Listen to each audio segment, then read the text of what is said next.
For everybody that just matched into internal medicine, I want to say congratulations. You made the right choice. I'm kidding, but no, welcome to the family. I hope next few years to come are going to be very happy and fulfilling for you. But I wanted to make a video talking about why I've grown to love internal medicine and how weird that is for me to say out loud. Because in clinical rotations, I hated internal medicine. I did everything in my power to avoid it. I don't know what it was, but I was scared of it. I think it was all the intellectual masturbation that goes on a daily basis over here. So yeah. Maybe I was also super focused on getting into psychiatry, so I didn't pay attention to anything else. But I think that's a good lesson to learn, you know. Even if you're dead set on something, give every other specialty 110% of your effort, just so you know you're 110% certain that you don't want anything to do with that specialty. In my time during training in residency, I've grown to love internal medicine, and there are a few reasons. And yes, of course, some of the reasons that I say might be applicable to many other specialties, but this is my experience, and this is my reflection on it. I feel that in internal medicine, there's that level of acuity that, and in every field that you go into, there's going to be that level of acuity that keeps you interested and keeps the juices flowing, you know, keeps that adrenaline going. And no matter what field you're in, psychiatry, acute psychosis, let me stabilize you and get you home. Internal medicine, heart failure exacerbation, let me stabilize you, make you pee it out, and then I'll get you home in a couple of days. You know, what else? Your gallbladder is about to explode. Let me take it out, and I'll get you home tomorrow. OB-GYN, that baby's about to come out. Let me take it out of you and get you home in a couple of days. Even in internal medicine, there's intensive care. And in that scenario, I think that's like the pinnacle of acuity, right? You get to see the effects of your medications and your intervention. You get to see the results of it within seconds to minutes. And I really love that aspect of medicine. And I honestly really like ICU, but it's a little bit too sad for me. Otherwise, I think I would be going for that, to be honest. But when I think of internal medicine, I don't know, I like to think that we're all kind of detectives in a little way. I like to call it Batman skills, right? Because you have to rely on every little source of information that you could gather in order to put together pieces of a puzzle to make sense, right? Because that's all you're doing. You're just putting pieces of a puzzle together. A patient presents to you with a complaint or symptom or something. You got your history, past medical history, current medications that the patient is on, physical exam findings, which is super important, and then everything else that you could gather in the hospital, you know, labs, blood work, cultures, imaging, studies, whatever you want to do. And you got to take all these pieces and put it together into like duct taping it into like one cohesive little thing. And then you present that to your attending and you're like, look what I made. Do you like it? I made this. Do you agree with it? I like it, but do you like it? And that's all internal medicine is. That's all residency is. It's just fact-checking yourself, you know? It's just making sure that you're on the right track. And there's those days where you clench the diagnosis yourself from the moment that they walk in. And those days are the most rewarding times. And it's not because of just always being right or anything like that.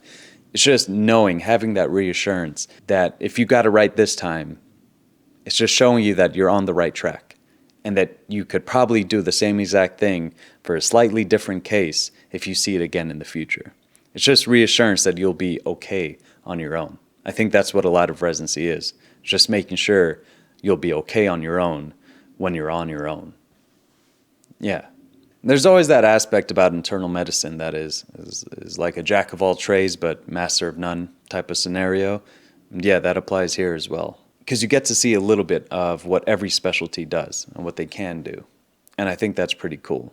And just being in this environment for some time now, I've come up with my own goal, and that's to like be able to know and do like 85% of what every single specialist can do. Like being able to know like 80% of what a cardiologist is going to study, order, and treat with. And on my end, I would be able to order and set everything up perfectly just to alley-oop that case to the specialist so they could slam dunk it.